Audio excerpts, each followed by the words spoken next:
So thank you so much for Sydney joining us today for our Alumni Career Conversation series. We started this series in light of the pandemic and it's provided a wonderful opportunity to connect with alumni that probably wouldn't come back to campus, right, Sydney? You are across the ocean right now, and this is a wonderful way for us to be able to hear from you and engage. So let me tell you a little bit about her. Sydney graduated from Penn State in 2012 with majors in human geography, French and Francophone studies, and global and international studies.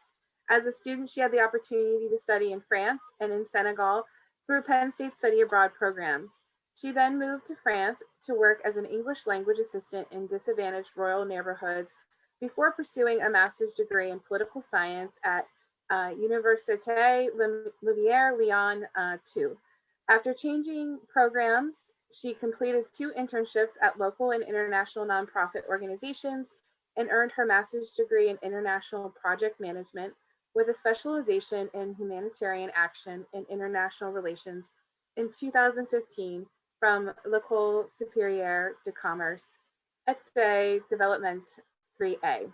I took 6 years of French and I am butchering this. So Sydney has since had the pleasure of working with large international nonprofits such as Humanity and Inclusion, which was previously known as Handicap International, and smaller, more locally focused groups such as Helen Keller Europe, where she has developed a new eye health program in France and is currently program director. Sydney lives in Paris with her husband and 2 cats, and in her spare time enjoys being outside, gardening, and baking. She also volunteers when possible with local CSAs and refugee and immigration service organizations. And I know it's almost bedtime for you, Sydney, so thank you so much for joining us. The way a career conversation works is Sydney's going to share her career path, and the students on the line, please feel free to use the chat and Q&A, and I will moderate both, and we'll have a very informal conversation and get some really great advice from Sydney. Thank you so much. Yes, thank you. Yes, so as Katie explained, I graduated from Penn State in 2012. And while I was in my undergrad, I was lucky enough to be able to study abroad twice. I studied abroad after my freshman year in France, and I studied abroad during my entire junior year in Senegal. And so I guess what I would preface everything with is that I know that some people really know exactly what they want to do kind of from the get-go, you know, as they're little kids. And that was never really the case for me, but I did always know that I wanted to live abroad. And I have been really lucky to have these opportunities. So when I was finishing up my studies at Penn State, I had these 3 areas of the 3 majors, so kind of 3 areas of specialization. And I don't know if, I'm sorry if there's like a weird little noise. As many of us, I'm confined in a small space, and so there's a video game going on behind me, but I hope it's not too bothersome. But anyway, so I had these 3 kind of areas of interest when I was finishing up undergrad, and I kind of felt at the time, like, you know, during the 4 years, of course, I had really deepened my understanding of all 3 of those subject matters. But I also felt kind of like it was very generalist. So I had to either continue studying or start working at that point. And I kind of felt unprepared for both options, or maybe not unprepared to keep studying, but unwilling. I was pretty exhausted at the end of senior year. So I had a friend who was kind of in the same boat at that time, and her French professors had suggested the teaching assistant program in France to her. So we both applied to that and got accepted eventually. And so it's kind of like Teach for America, but much less intense. You've only got about 12 hours of work a week, and but you have a monthly, you know, remuneration that's pretty respectable. It's not equivalent to 12 hours of work. It's like a little bit less than minimum wage, but unless you're in Paris, enough to get by. So my plan was to come over here to do that and hopefully be in a city where there was a university so I could take some French courses at the same time and really get my French up to a good level, at least while I was kind of making up my mind about what to do next. Of course, I was placed in a city that didn't have a university. So I didn't get to work on my French so much that first year, but I did get to travel a lot. And I was working in, underprivileged schools in France. So that wasn't my choice. That happened by chance as well.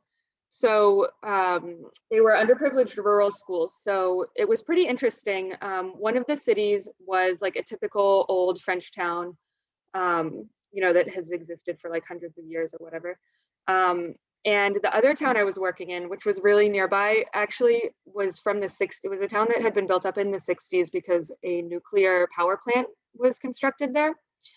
And so the populations in the two schools were really different. And even though I was only working there a few hours a week, it kind of it allowed me to get like a first impression of the kinds of societal difficulties that exist in France.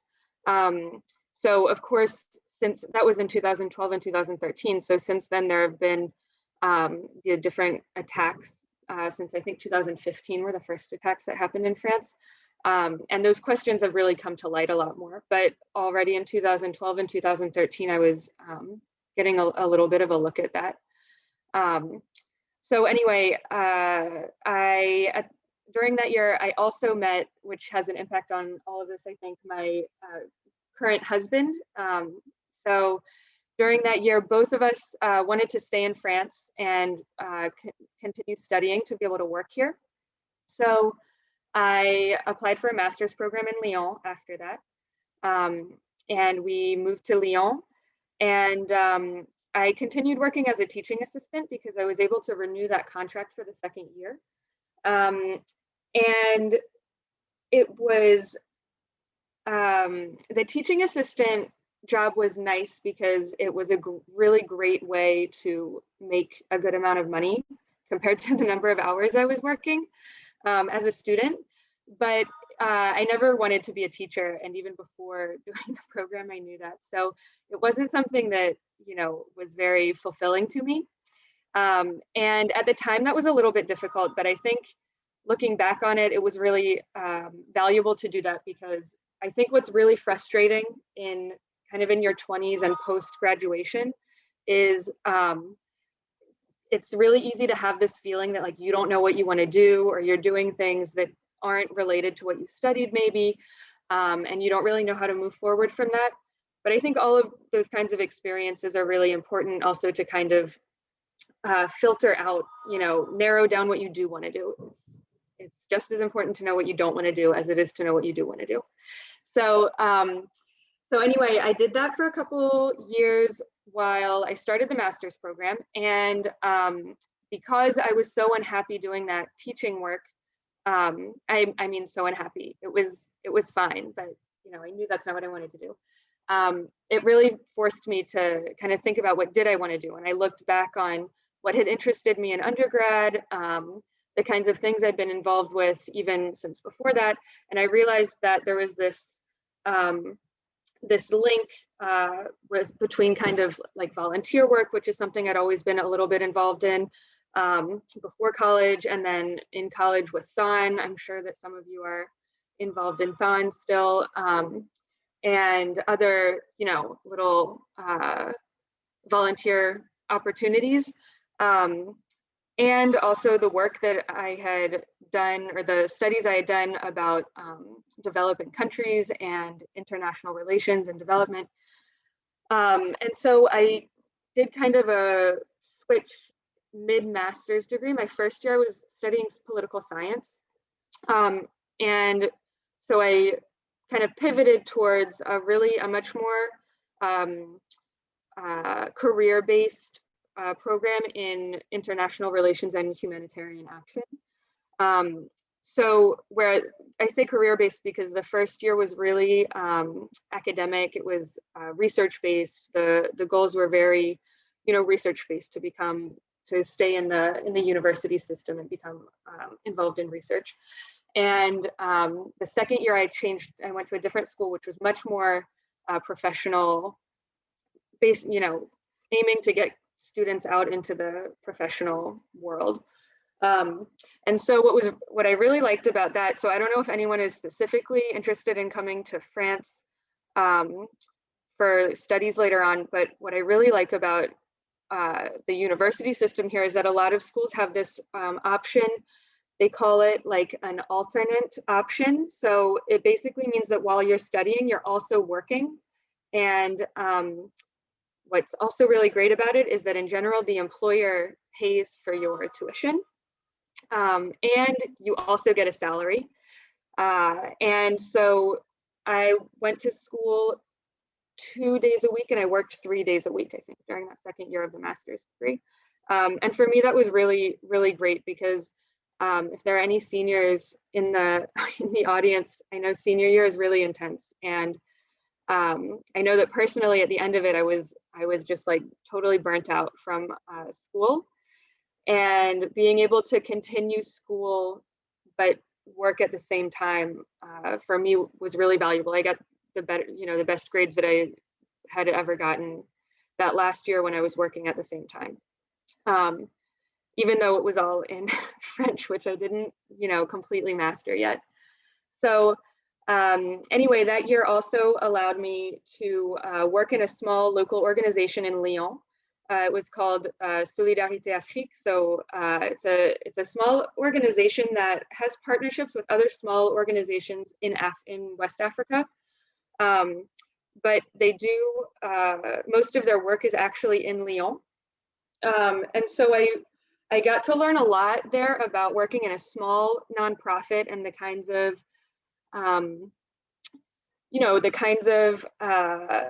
difficulties that can bring and the advantages. I learned about working one-on-one with beneficiaries. The big project that organization did was working with youths that were that had dropped out of high school or were for some reason distanced from your like conventional societal structures.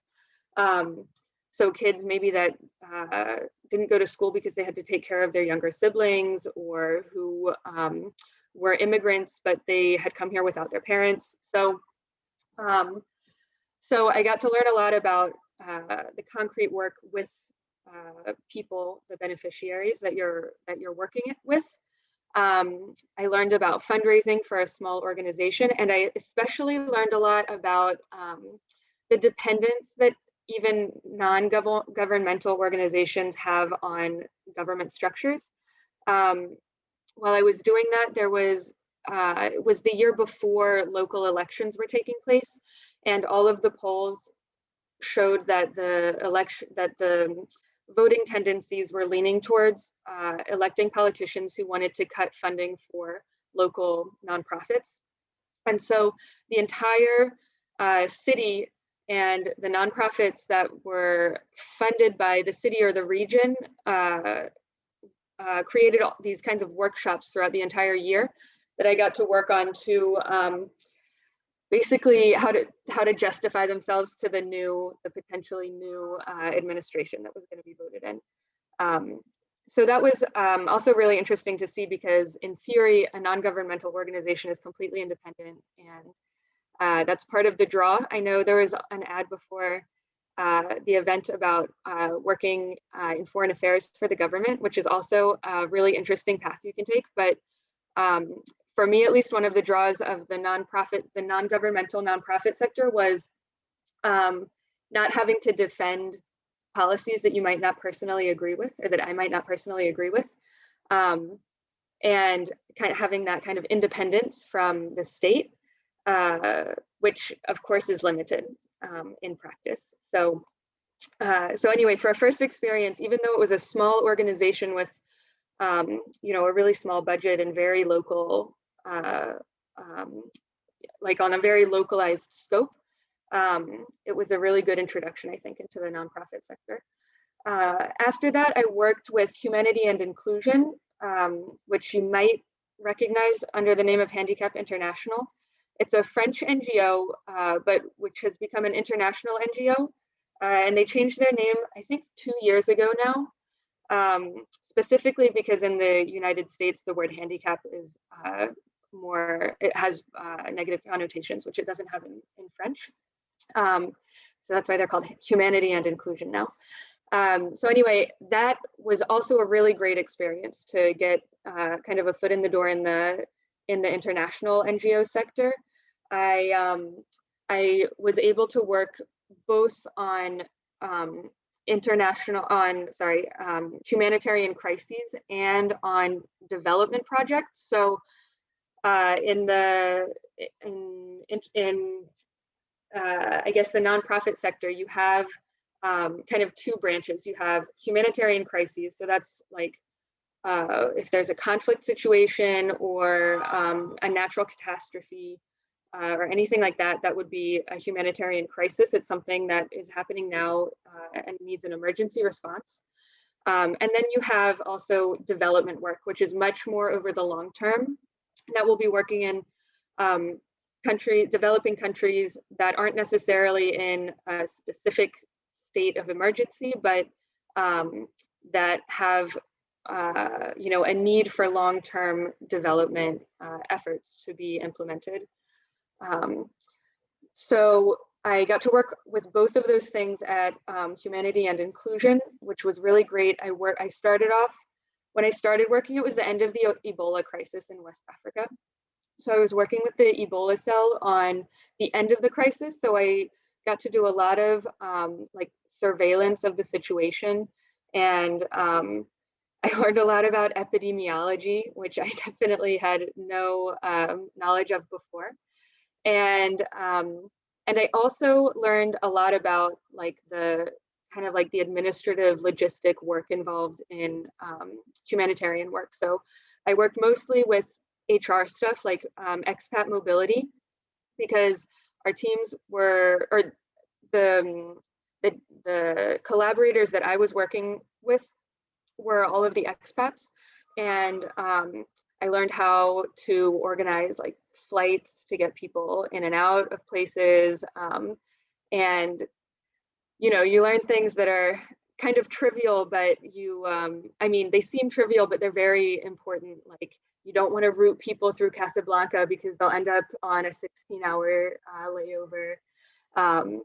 And so all these kinds of like little details that end up being really important in the overall organization. And then for the second half of that was a second internship. So for the first 3 months, I was working on the Ebola crisis. It was the end. So I also got to learn a lot about transitioning from the end of an emergency situation into kind of transitioning back into development work, because Humanity and Inclusion was working in Sierra Leone and Liberia. And both countries were countries for development work. Before the Ebola situation, there was no emergency going on in those countries. But when Ebola happened, they had to evacuate the development teams and bring in emergency specialists and, healthcare specialists, especially. And then when it was over, of course, they had to redo that whole transition the other way around and figure out what to do with all of the material that was left over. There was an entire fleet of ambulances that they had to get rid of and decide whether they gave it to the state or to another organization. So those were all really, really interesting things to participate in as an intern, especially. So once that transition had been made, then I was working just on the development side, but I was focusing on all of the countries in West Africa where Humanity and Inclusion was present. And I also got to work on a headquarters-based project, which was eco-responsibility in the workplace. So one thing that I really like at Humanity and Inclusion is they have this holistic approach. So basically, if they are putting in place projects to increase accessibility, for example, of like schools, they are also going to apply the same standards to the headquarters and their offices in, as much as they can. And so they were my manager during my internship had created a green team within the organization to improve the, the eco responsibility of all of the offices in France, but also internationally.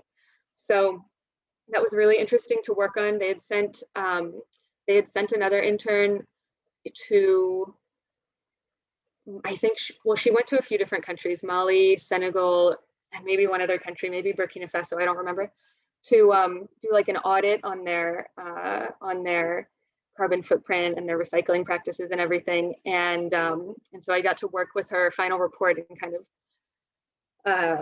take that apart, dissect that, and put it back together into what can we draw from this and how can we apply it. So those things were also really, really great to see. And after that internship, I got to work in Bamako, also with Humanity and Inclusion, to work on the strategy for their Mali Cote d'Ivoire program. So that was another completely different experience, even though I was working in the same organization and with the same direct manager. There was some like HR movements going around. So I had the same manager, even though he stayed in Lyon while I was working in Bamako. So I got to unknowingly prepare myself for COVID a little bit with distance management. And I got to learn how to work on a strategy, on how to build a strategy when you have a lot of different actors and different decision makers who want things that are not necessarily the same or who have different priorities. So in terms of skills, that was really interesting. And then the field experience was also really important for me. I had lived for a year in Senegal during my year abroad, but the year in Senegal and the 3 months in Mali were very different, because when I went to Senegal, it was like an immersive program. We stayed with host families. We had Wolof classes. We, did like student volunteering projects with the university students in Dakar. And all of that is kind of the stuff that I really, really enjoyed about that year abroad, is that you really got to know the place. And, I made friends there, and I got to learn about the local culture and customs and holidays and, all of that stuff you do when you just live with people. And for the 3 months I was in Mali, I was working a full-time job.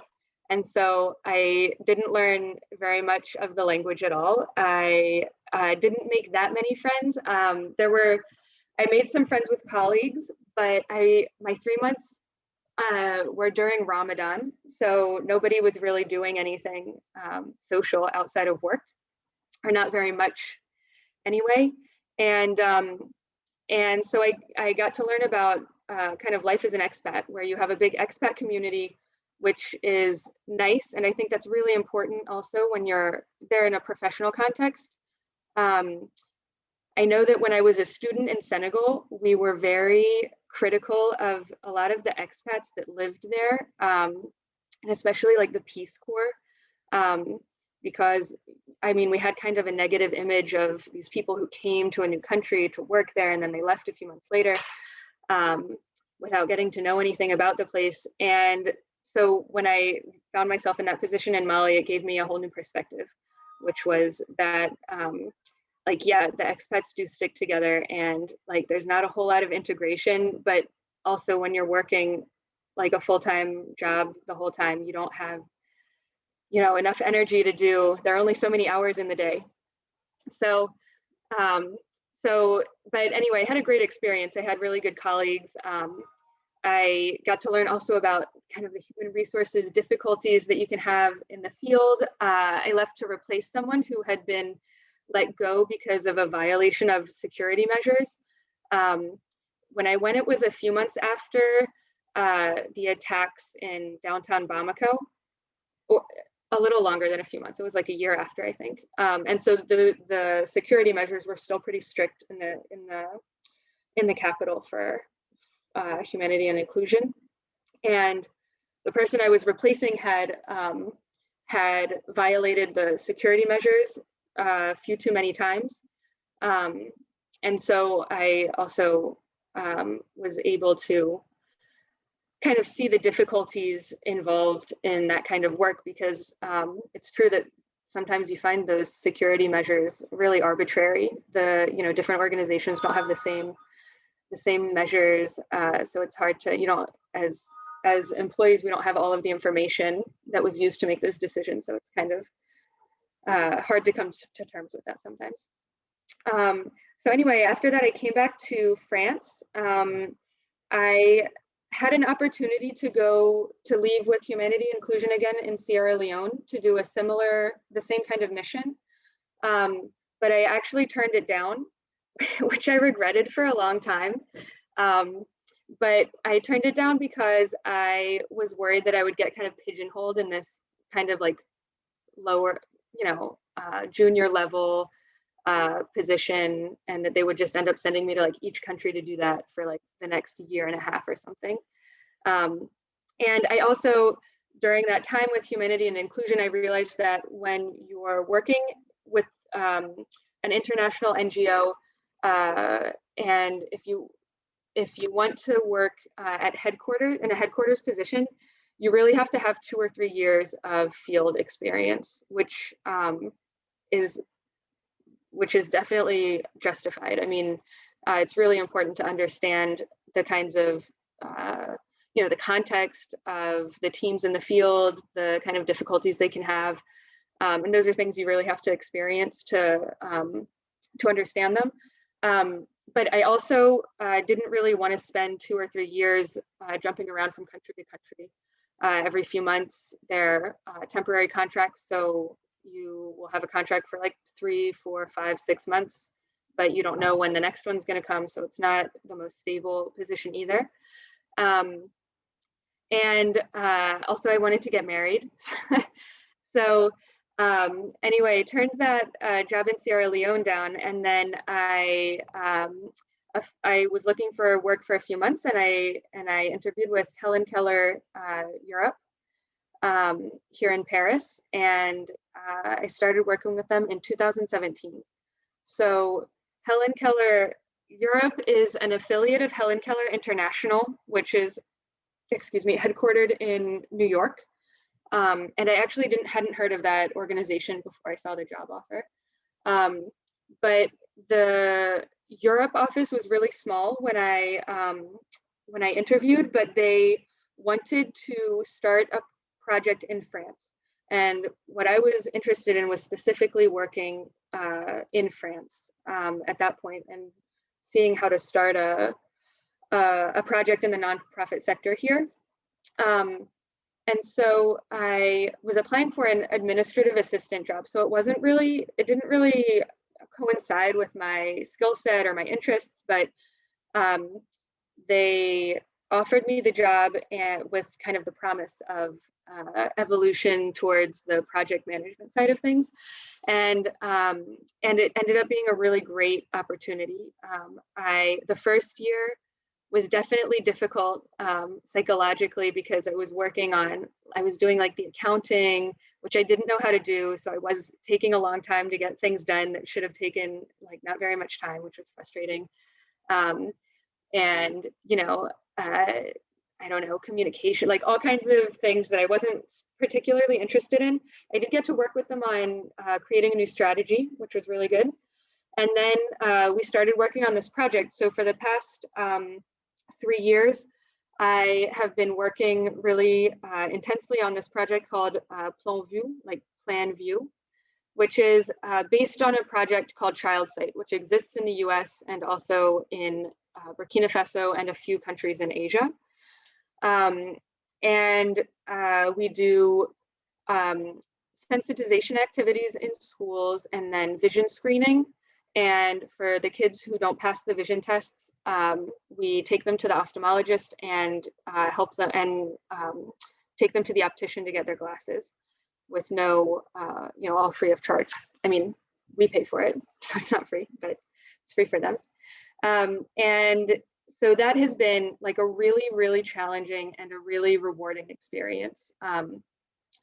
And in the past 3 years, I have learned way too much to like list right now, but I've really gotten to, I think the most, at least for me, what the most rewarding part of that job is learning how to work with local actors and getting to know how the different like administrative structures work, and which, if you need to go see like the city hall or, the regional level or the school district or whatever, depending on what kind of activity you want to do. Understanding also the kind of inequalities that exist in the French healthcare system, and why there's a need for that kind of thing in France, which has universal healthcare, or partial, it's a universal healthcare that takes, you still have to pay a little bit. So yeah, understanding like how there can be these needs in a developed country, and trying to find solutions for the gaps. So I think that's a good overview. And if you want to open up to questions. Sure, absolutely. Thank you so much. For the students with us today, please feel free to add those questions in the Q&A, and I'll make sure to share with Sydney. We'll give you a couple of seconds to do that. Sydney, just to get started, maybe one of my favorite questions is, how did your liberal arts degree? So were you one of the first GLIS majors when you were here? Sorry? Were you one of the first GLIS majors? Did that program just start? Oh, I don't know. I think that after I graduated, they changed the program. Gotcha. The Global and International Studies program. Gotcha. Okay. Yeah. What are some of your liberal arts skills that you have taken from your education and involved in all of your career path? Well, I think, so I know that the seminar that I took for the Global and International Studies major focused a lot on, I don't know if this is exactly the right way to put it, but like empathizing with different cultural points of view. And I think that has been hugely important, both in my professional career and in my, personal life, living in another country or living in France. I think that it would be the case in the United States as well. But yeah, it's, kind of, especially now, if I think with what I'm working on right now with this Plan View project, we're working in poor neighborhoods right outside of Paris. And we have a very diverse population. There are families that are French and that have been here for years. There are families that don't speak any French yet because they just moved here a few months ago. And there are families that come from all over the place. So we have this, we're working with this group of people. They all have the same problem of a lack of access to healthcare. But each family has like a different reason that that's difficult. And I think being able to really like put yourself in the place of the family and understand why this thing that isn't supposed to be complicated is important, like on a day-to-day basis, to not get like so frustrated that you're unable to do the work. But also in terms of building the project and explaining it to people, because for this project, what we didn't just like build the project and decide how we were going to put in place each activity, but we also had to find a way to finance it. And for that, we had to go meet with potential funders and explain to them what we were doing. And when you tell people here that you want them to give you money so that you can give kids glasses, they're like, but that's why I pay my taxes. We have, universal healthcare, blah, blah, blah. And so you really have to be able to diplomatically explain why there's still a need for this kind of project without stigmatizing the beneficiaries and without insulting the public health care system that exists, which is which is really great. I mean, it's, it's really well developed, but there are just, some improvements that can be made. I have a question that came in from a student. I am a senior and my major has nothing to do with international development. I only recently realized I want to pursue international development and humanitarian work. What recommendations do you have for young professionals who want to get their foot in the door doing this type of work? I am fully open to and want to move abroad, so I am interested in any suggestions you have. Are there any specific fellowships, jobs, or graduate programs? Thank you. Good question. So yeah, I think I did study eventually the master's degree specifically aimed at this kind of work. But I think it's actually really great to come into the sector with a different kind of degree, especially if you enjoy doing whatever the degree is in, because in the humanitarian sector, the nonprofit sector, as in many other lines of work, there's a huge need for specialists and technical experts. I don't know if there are any communications majors, but I know that my friends who are communications majors got made fun of a lot for majoring in communications, and today I'm like, wow, actually communications is like the most useful major that you could choose. They need it everywhere, and the nonprofit sector is the same. Communications are a huge part of that. But yeah, anything, jurists, medical specialists, I don't know exactly what the major is, but yeah, you definitely don't need to major in, international development or whatever to be able to work in the sector. As for resources for getting a foot in the door, so I know a lot less about how it is in the US. I know that there are volunteer opportunities at NGOs that you can do to kind of try to meet people who work there and get a better idea of how it works. There are lots of internships. In the US, it's usually unpaid, so it's not very helpful, but internships, if you can afford to do that, can also be a really good way to get a foot in the door. And if you're looking in France, Katie, I can send a few resources for job hunting websites specifically for the nonprofit sector in France. And I have some international ones, but they're not updated as frequently. But even LinkedIn, all the big NGOs are on LinkedIn and Facebook, and I would say go to look at their websites too. This is advice that I have gotten many times, and I think it's good advice when you're looking for jobs. It's annoying, but really just go to the website, look up a bunch of different, look up all the organizations and go to the websites of the ones that interest you, and they'll all have a recruitment page. And they're usually always accepting volunteers if they don't have recruitments ongoing. Now, the way you got to France within your teaching position, would you suggest that to other students? I know it wasn't the ending of your career, it was the very beginning, but was that a great entry point to France or maybe even other countries? Yeah, so I do think that other European countries have similar programs. I don't know the specifics about those, but yeah, the TAPI program in France was a great way to get a foot in the door. It's a little bit competitive. I was actually waitlisted before I got accepted to it.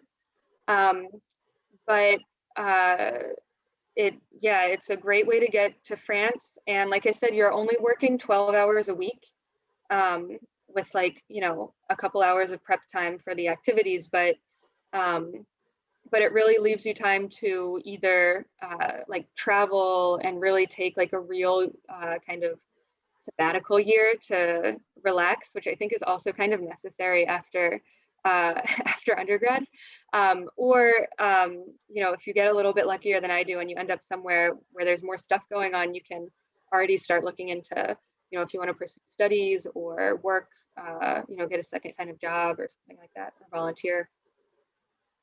Another good way to come to France and I think to other European countries is as a student. So um, if you do want to keep studying right away after the bachelor's degree, you can definitely look into master's programs over here, or even shorter term programs. Just like a language program. The student visas are a really good way to get over here and have some time to figure stuff out. We've got the questions rolling in now. So I've got some in the Q&A and some in the chat. Was it difficult finding jobs abroad as an American citizen? It was difficult. It felt difficult at the beginning. So after I was a language assistant, I tried to get a job right away before my acceptance letter to the university or anything. But that was really difficult. But I think also mainly because the teaching assistant program is pretty specific. So once you're accepted to the program, you're basically guaranteed that you're going to get that visa, and all of the administrative processes are relatively simple. There's a whole system that helps you along, but it's like practically impossible to renew it unless you get a job before it expires. But the new employers, administratively for them, it's a little difficult to hire you. So I actually came back to the U.S. After my first year of being a teaching assistant, and then once I got my acceptance to university, I applied for the student visa and I came back over. So right at the beginning, yeah, that was difficult. After my internship with this small organization in Lyon, it felt much easier. I think that, this is my own personal experience. I don't know if it really speaks to the general, how it works for everyone, but for me, it was also a question of feeling comfortable with my level of French, feeling comfortable with my professional, I guess, legitimacy.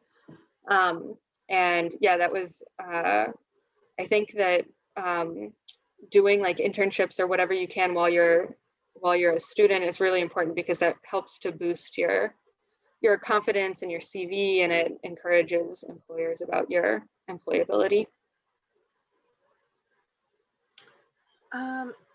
Another question, another senior. I'm also a senior and I will be graduating this semester. Congratulations. As a French minor, I have always thought about the possibility of pursuing a career where I can use my French. What advice do you have regarding language barriers in starting work or graduate school abroad? So if you already have a base of French, if you're minoring in French, then you're already off to a good start. I would say, don't overthink it. When I started the master's degree, I had a very intermediate level of French. That whole teaching assistant year, I didn't speak very much French at all. When I was at work, I spoke English with the teachers and the students because they wanted to speak English with me. And when I was at home, we were a bunch of assistants from different countries, and none of us mastered French, but everybody spoke English pretty well. So when I started the master's degree, my French was not sufficient for that, for the level of work that I was supposed to be doing. But that was also a really important way, or I think it was a really effective way to get my language skills up to where they needed to be. I didn't have great grades that first year of the master's degree, but it doesn't matter. I graduated. I think also especially coming from the bachelor's degree in the US, the pressure put on your GPA and your transcript is really, really high. And depending on what kind of profession you're going into, that you really do need to pay attention to that. But what it took me a little while to figure out, but I think was really important once I did, was that especially for that first year of the master's degree, all I needed to do was pass. I just needed to validate the year, and it didn't matter at all what the grades were. And once I figured that out and I stopped worrying so much about getting good grades, then the grades got better on their own. So the schoolwork in and of itself just gets you up. And if you're Going straight into the profession, then I guess for more like concrete advice, anything you can watch in the foreign language, like is good. If you can watch movies in the language, try not to watch them with English subtitles. Watch them with subtitles in the same language if you want subtitles. And watching things like news is really helpful, or listening to the radio, because they tend to talk pretty quickly. They're talking about current events, things that are kind of complex. They throw in like casual expressions. And those are things you can, they don't take a long time. You can watch like a 5-minute blurb of the news every day, and that'll be a good way to kind of at least maintain, if not improve pretty easily, your language comprehension. I have a question from a sophomore. He is majoring in political science and Italian. Has been searching for either human rights initiatives or NGOs to join as an internship, and is struggling to find something. Searching through our networks here at Penn State and LinkedIn with no luck. Do you have any specific NGOs you would recommend? And I would say to the student too, you're welcome to schedule an appointment with a career coach in our office, and we can work through a variety of resources to help you with your search. But do you have any specific NGO suggestions for him? Yes, I think, well, there's Human Rights Watch, which is a big one in that. The IRC works, which is International Rescue Committee. They work with immigration issues. And I know that in the US, they have a ton of offices all over the place, helping people who have come to the US by choice or not by choice. And they always have volunteering opportunities and internship opportunities. There's also Amnesty International, which is a big name in human rights work. There's the Danish Refugee Council. I don't know if there's much, I don't know if they have anything in the US, but they are also dealing with human rights. And then the International Red Cross, the ICRC, is of course like the big, the big reference, but that one's harder to, it's harder to get into that organization. It's, they have a lot of, everybody wants to work for them. Thank you. One more question.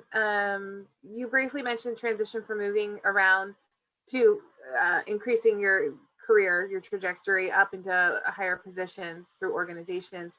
Do you have any suggestions on how to get really involved in a career in nonprofits as opposed to just volunteering for a year and then moving on to another career?